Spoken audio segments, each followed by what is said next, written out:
ప్రాచీన శాస్త్రీయ అత్యాధునిక వైద్య విధానాలను వినూత్నంగా ఒకే గొడుగు కింద అందుబాటులోకి తీసుకొచ్చింది మెడి9 ఇంటిగ్రేటెడ్ మెడికల్ సిస్టమ్. మనం చూసుకుంటే ఎక్కువ జిమ్ కి మజిల్స్ గురించి కానీ లేకపోతే వెయిట్ ఎక్కువ ఉన్న వాళ్ళు లూజ్ అవడానికి ఎక్కువ వేలనే చూస్తుంటాం.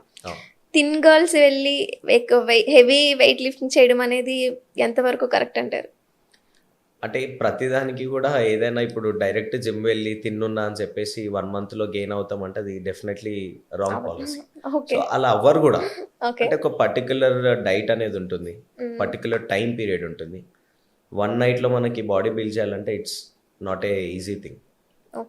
బాడీ పెరగాలి, బాడీ పెంచాలి, ప్రాపర్ మజిల్స్ అంటే చూడ్డానికి మంచిగా కనిపించాలి అని అంటే definitely takes a lot of time. అంటే చాలా టైం తీసుకుంటుంది. 1 night స్టార్ 1 month స్టార్ అంటే అది డెఫినెట్లీ వర్కౌట్ కాదు. సో ఈ బక్కగా ఉన్నా అని చెప్పేసి మీరు నైట్కి నైట్ ప్లాన్ చేసుకొని మార్నింగ్ లేసేసి జిమ్కి వెళ్ళేస్తా అంటే జిమ్ చేయగానే నాకు బాడీ పెరిగిపోతుంది అని అంటే అది కంప్లీట్లీ రాంగ్ అది. సో అలా కాకుండా వాళ్ళకు పర్టికులర్ ప్రాపర్ డైట్ అనేది, పర్టికులర్గా జిమ్ టైం అనేది, అంటే వాళ్ళొక సిస్టమాటిక్ అనేది ఉండాలి. జిమ్ చేయాలి అని అంటే ఫస్ట్ వాళ్ళకి డిసిప్లిన్ అనేది చాలా important.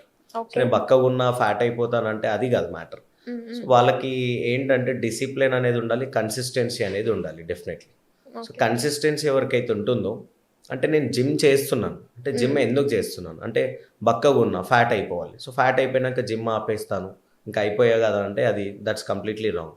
So they have to focus on muscle building. So muscle పెరగాలి బక్కగా ఉన్నా అని అంటే ఆ మజిల్స్ పెరగడానికి ఎన్ని క్యాలరీస్ కావాలి, ఎంత ఇంటేక్ ఆఫ్ ప్రోటీన్ కావాలి, ఏమేమి మినరల్స్ కావాలి, ఏమేమి ఫ్యాట్స్ కావాలి, అంటే సాచురేటెడ్ ఫ్యాట్స్ కావాలా లేదా జనరల్ ఫ్యాట్స్ కావాలా, షుగర్ ఎంత కావాలి, సోడియం ఎంత కావాలి, సో ప్రోటీన్స్ తీసుకోవాలా, న్యాచురల్ ఫుడ్ తీసుకోవాలా అనేది దే హ్యావ్ టు ప్లాన్. అది ప్లాన్ చేయకుండా 1 nightలో 1 monthలో నేను బక్కగా ఉన్నాను ఫ్యాట్ అయిపోవాలి అని అంటే అది డెఫినెట్లీ రాంగ్ సైన్. సో అలా కాకుండా ఒక ప్లాన్ చేసుకొని సో మార్నింగ్ స్ప్రౌట్స్ తీసుకోవడం, బ్రేక్ఫాస్ట్లో ఓట్స్ తీసుకోవడం, లంచ్లో 100 to 150 grams ఆఫ్ కార్బోహైడ్రేట్స్ అంటే మనకి సౌత్ ఇండియన్స్ మనం పక్క రైస్ తింటాం. సో ఆ రైస్ తీసుకోవడం వల్ల కార్బోహైడ్రేట్స్ 150 grams మనకి దాంతో మనకి ప్రోటీన్ కూడా ఉంటుంది, at the same time calories కూడా వస్తాయి. ఈవినింగ్ స్నాక్స్లో మనము టీస్, కాఫీస్, బిస్కెట్స్ కాకుండా ప్రోటీన్ షేక్స్ ఏవైనా బనానా షేక్స్ కానివ్వండి, ఏదైనా ఫ్రూట్స్ తీసుకోవడం, వీటి వల్ల బెనిఫిట్స్ ఉంటాయి. నైట్లో రైస్ కాకుండా ఎగ్స్ ప్రిఫర్ చేయడము, ఓన్లీ బాయిల్డ్ చికెన్ ప్రిఫర్ చేయడము. అంటే కొంతమంది ఏం చేస్తుంటారంటే మసాలాస్ యూజ్ చేస్తూ ఉంటారు. సో అది టేస్ట్ పర్పస్ యూజ్ చేస్తారు, బట్ అది మనకి క్యాలరీస్ని తగ్గిస్తుంది, ప్రోటీన్ని తగ్గిస్తుంది. అలా కాకుండా ఓన్లీ రా చికెన్ 100 grams ఆఫ్ రా చికెన్ని బాయిల్ చేసుకోవడం తినడం వల్ల so for example 50 kgs of ఒక క్లయింట్ ఉన్నారు అనుకోండి, 50ని 2 times చేసుకోవాలి. 50 into 2 100 వెయిట్ అంటే 100 grams of protein is required for 50 kgs అమ్మాయి. అంటే 50 kgs ఉన్న అమ్మాయికి 100 grams ప్రోటీన్ కావాలి అని అంటే so she has to plan. అంటే ఆమె ప్లాన్ చేసుకోవాలి 100 grams ప్రోటీన్ మనకి ఎక్కడి నుంచి వస్తుంది అంటే ఫర్ ఎగ్జాంపుల్ 100 grams చికెన్ తీసుకుంటే దాంట్లో ఒక 40 grams ప్రోటీన్ వస్తుంది. ఒక ఎగ్ తీసుకుంటే దాంట్లో 6 grams ఆఫ్ ప్రోటీన్ ఉంటుంది. అంటే ఒక 5-6 eggs తీసుకోవడం, 100 grams చికెన్ తీసుకోవడం లేదా 100 grams పన్నీర్ తీసుకోవడము, డైరీ ప్రోడక్ట్స్ అంటే లిమిటేషన్గా మిల్క్ తీసుకోవడము, మార్నింగ్ స్ప్రౌట్స్ తీసుకోవడం, అంటే ఇవన్నీ క్యాల్కులేషన్స్ చేసుకొని నీకు ఎంత ఇంటేక్ కావాలి, నువ్వు ఎంత కేజీ 50 kgs ఉన్నావు, నీ టార్గెట్ 70 kgs వరకు రీచ్ అవ్వాలి. అంటే ఏజ్ ప్రకారం వెయిట్ కూడా ఉంటుంది డెఫినెట్లీ.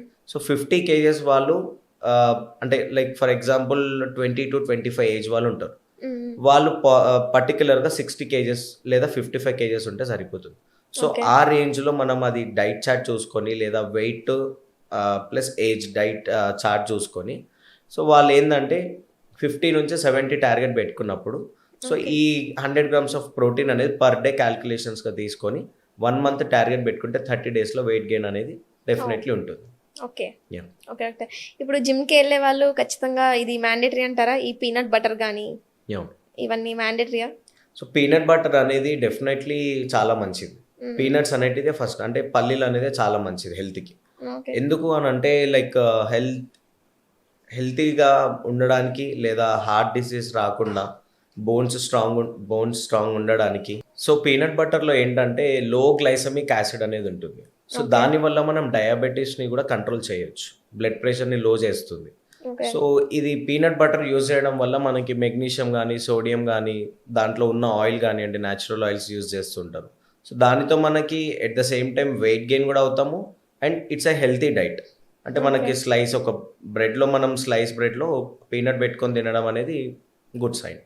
సో హెల్త్ ఇష్యూస్ రాకుండా కూడా ఉంటుంది, ప్లస్ డయాబెటీస్ని కూడా కంట్రోల్ చేయొచ్చు, లేదా హార్ట్ డిసీజెస్ని కూడా రాకుండా it will help out. Okay. Okay. Work out is equal to short period of sex, ఇది నిజమేనా? సెక్స్ అనేది కంప్లీట్ డిఫరెంట్. సో సెక్స్ అనేది ఎలా ఉంటుందంటే it's a intimacy between partners. పార్ట్నర్స్కి ఉన్న ఇంటిమసీ అనేది that workout is completely different. Okay. జిమ్లో చేసే వర్కౌట్స్ దేని గురించి చేస్తున్నాం? మజిల్ బిల్డింగ్ కోసం చేస్తున్నాం. ఓకే. సెక్స్ దేనికోసం చేస్తారు? డెఫినెట్లీ కిడ్స్ గురించి చేస్తారు. సో ఆ వర్కౌట్ ఈ వర్కౌట్ అనేది లాట్ ఆఫ్ డిఫరెన్స్. జమీన్ ఆస్మాన్ ఫరక్ ఉంటుంది దానికి దీనికి. జమీన్ ఆస్మాన్ ఫరక్ ఎందుకు అంటున్నాను అంటే like muscle building is different, planning for kids is different. So ఆ వర్కౌట్లో ఈ వర్కౌట్లో అంటే డెఫినెట్లీ క్యాలరీస్ బర్న్ అవుతాయి. Of course I will agree. అంటే సెక్స్ చేసినప్పుడు క్యాలరీస్ బర్న్ అవుతాయి అని అంటారు, అది డెఫినెట్లీ ఓకే. బట్ ఇక్కడ మనం at the same time calories burn చేస్తూ మజిల్ బిల్డ్ చేస్తున్నాం జిమ్లో. ఇక్కడ ఓన్లీ క్యాలరీస్ బర్న్ చేస్తున్నాం. సో క్యాలరీస్ బర్నింగ్ అనేది వెయిట్ లాస్కి వెళ్ళిపోతుంది సెక్స్లో. But at the same time జిమ్లో ఏంటంటే మనం మజిల్ గెయినింగ్స్కి ప్రాపర్ స్ట్రక్చర్, ప్రాపర్ ఫిజిక్స్ ఉండడానికి, ఫిట్నెస్ ఉండడానికి మనం జిమ్ చేస్తుంటాం. సో దాంట్లో ఏంటంటే క్యాలరీస్ బర్న్ అయిపోయాక కూడా మజిల్ బిల్డ్ అవుతుంది. ఓకే. చాలా మంది జిమ్కి వెళ్ళే వాళ్ళు మ్యూజిక్ ఖచ్చితంగా వినడం అనేది మనం చూస్తూ ఉంటాం. అంటే అది ఏమైనా హెల్ప్ చేస్తుంది అంటారా? ఇంకొంచెం అంటే ఫర్ ఎగ్జాంపుల్ నేనే ఉన్నాను, జిమ్ చేసేటప్పుడు ఏమవుతుందంటే మోటివేట్ చేయడానికి మనం సాంగ్స్ వింటూ ఉంటాం. అంటే కొంతమంది ఏంటంటే ఓన్లీ మ్యూజిక్ వినడానికి జిమ్స్కి వస్తుంటారు, అంటే మెంటల్ హెల్త్ కోసం లేదా పీస్ ఆఫ్ మైండ్ కోసం. అంటే జిమ్ మీద ఫోకస్ ఉండదు వాళ్ళకి. సో జిమ్కి చేయడానికి కాకుండా ఓన్లీ మ్యూజిక్ వినడానికి వచ్చే వాళ్ళు, వెళ్ళే వాళ్ళు కూడా ఉన్నారు. అంటే నార్మల్గా చూస్తూ ఉంటే ఇప్పుడు మా జిమ్లోనే ఉన్నారు చాలా మంది మ్యూజిక్ వినడానికి, కొంచెం టైం స్పెండ్ చేయడానికి. అంటే వాళ్ళకున్న ప్రాబ్లమ్స్ వల్ల, ఫ్యామిలీ ప్రాబ్లమ్స్ అయినా, పర్సనల్ ప్రాబ్లమ్స్ వల్ల ఒక 1 hour జిమ్లో వచ్చి టైం స్పెండ్ చేయడం వల్ల ఏమవుతుంది అని అంటే వాళ్ళకి మెంటల్ హెల్త్ అనేది ప్రాపర్గా ఉండడానికి, కొంచెం రిలాక్సేషన్గా ఉండడానికి వస్తుంటారు, ప్రిఫర్ చేస్తూ ఉంటారు. ఓకే. ఓకే. సో జిమ్ అనేది డిప్రెషన్ నుంచి బయటకు తీసుకొస్తుంది అని చెప్తున్నారు. ఓకే. ఓకే.